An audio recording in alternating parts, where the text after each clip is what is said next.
Bonjour, bienvenue sur la vidéo de la paracha. Donc cette semaine, la paracha Vaïgash. Dans cette paracha, on va voir que Yosef va se révéler à ses frères et donc que les frères de Yosef et Yaakov vont descendre en Égypte. Le mot Vaïgash, c'est un terme engageant. Donc au début de la paracha, on voit cette confrontation dramatique, certes, qui va exister entre Yehuda et Yosef. En fait, c'est un combat de vision.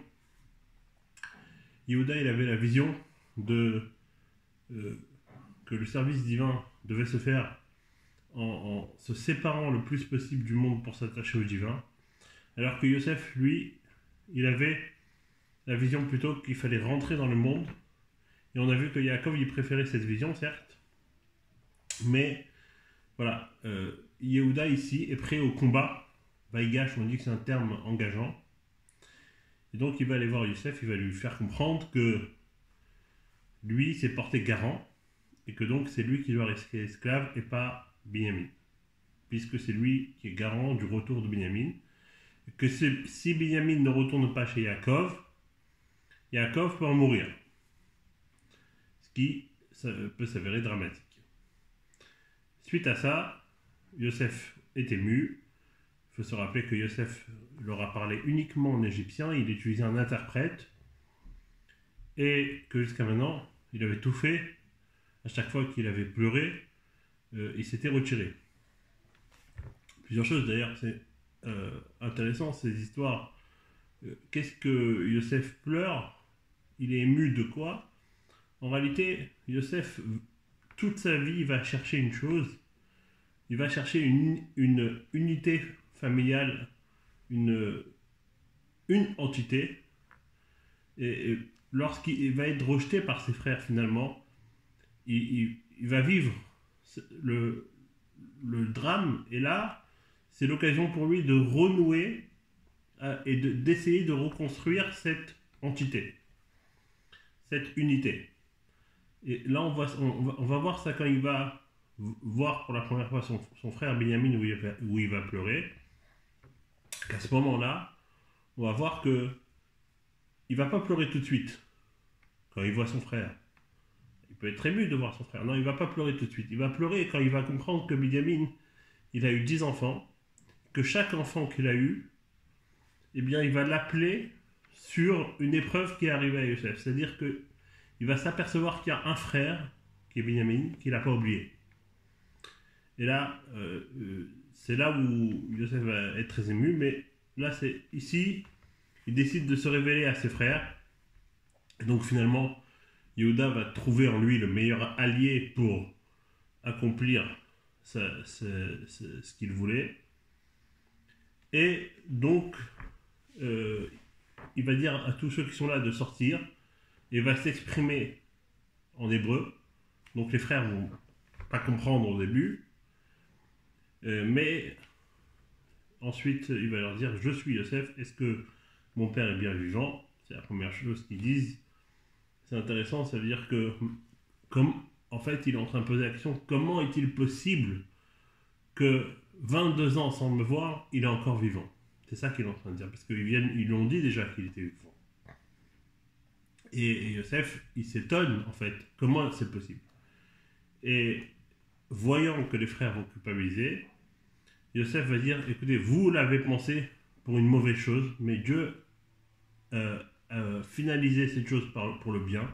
Je suis là pour vous donner des ressources pour manger, et donc voyons le bien et on avance. Ça veut dire qu'en fait ici il y a une chose qui est importante, c'est que Yosef va rester sur son point de vue, que ce qu'ils ont fait c'était mal, et eux vont rester sur leur point de vue, que quelque part ce que Yosef faisait, c'est-à-dire de rapporter leur comportement à leur père, ceux qui avaient provoqué leur jalousie, eh bien était aussi quelque chose à éviter. Voilà. Donc suite à ça, Yosef leur annonce que la famine va continuer. Et ensuite, Yosef va dire à ses frères que maintenant il est urgent d'aller chercher Yaakov, puisqu'il sait que enfin, il a eu en prophétie que il devait être séparé 22 ans de son père. Parce que c'est vrai que quelque part, il aurait pu, dans le temps qu'il était roi, euh, il aurait pu envoyer des messagers à son père pour dire qu'il était vivant, mais il savait que Yaakov devait être puni sur le fait qu'il s'était séparé, lui, de son père, pendant 20 ans chez Lavan. Et donc, il était urgent maintenant d'aller chercher Yaakov. Et là, Pharaon va être informé que les frères de Yosef sont arrivés. Et il va leur donner des cadeaux pour aller voir Yaakov. Lorsqu'ils arrivent chez Yaakov, on connaît l'anecdote qu'ils vont arriver avec des charrettes. Et en fait, Yaakov va avoir un signe. C'est un message que Yosef aime bien, les petits messages codés. Il va lui envoyer un message codé que, en réalité, il est toujours resté bien comme il faut et qu'il est toujours resté dans la voie que Yaakov l'avait éduqué. Et pour ça, il va lui envoyer comme signe une charrette qui additionnait le dernier sujet de Torah qu'ils avaient traité ensemble, qui était le sujet de Egla Arufa. Ensuite, Yaakov va descendre en Égypte. Il va s'arrêter à Beersheba. Et là, Dieu va lui faire une promesse en lui disant « Sache, je descendrai avec toi et je serai avec toi en Égypte et je t'en ferai remonter. » Yaakov avait très peur de rester en Égypte. Ensuite, la 5e montée va énumérer tous les noms de ceux qui descendent en Égypte. Il y a du beau monde. Yaakov avec toute sa famille, etc. Et Yaakov va enfin arriver en Égypte. Yaakov va se rendre dans la province de Goshen, que Paro avait réservé pour sa famille. Et là, Yosef va dire à ses frères, quelques-uns qu'il avait pris en délégué, pour les présenter devant Pharaon, qu'il devait dire à Pharaon qu'ils étaient des bergers. En réalité, les Égyptiens détestaient ce métier, puisqu'ils louaient un culte idolâtre à l'agneau, comme on sait, par le fait qu'on attache l'agneau sur le lit, c'était le dieu égyptien.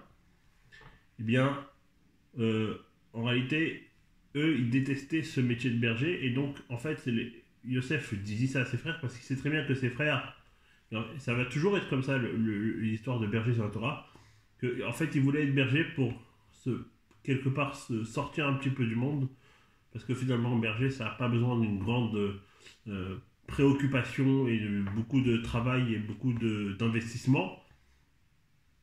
Et donc, comme ça, ils pourront étudier paisiblement.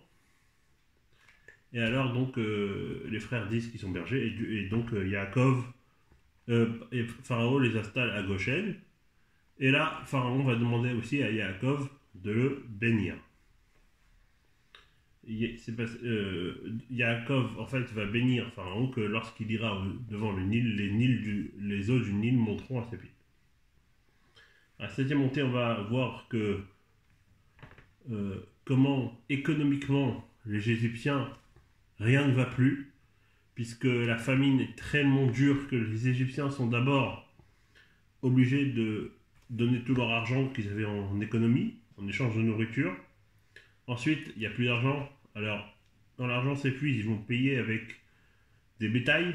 Quand il n'y a plus de bétail, ils vont hypothéquer leurs biens immobiliers.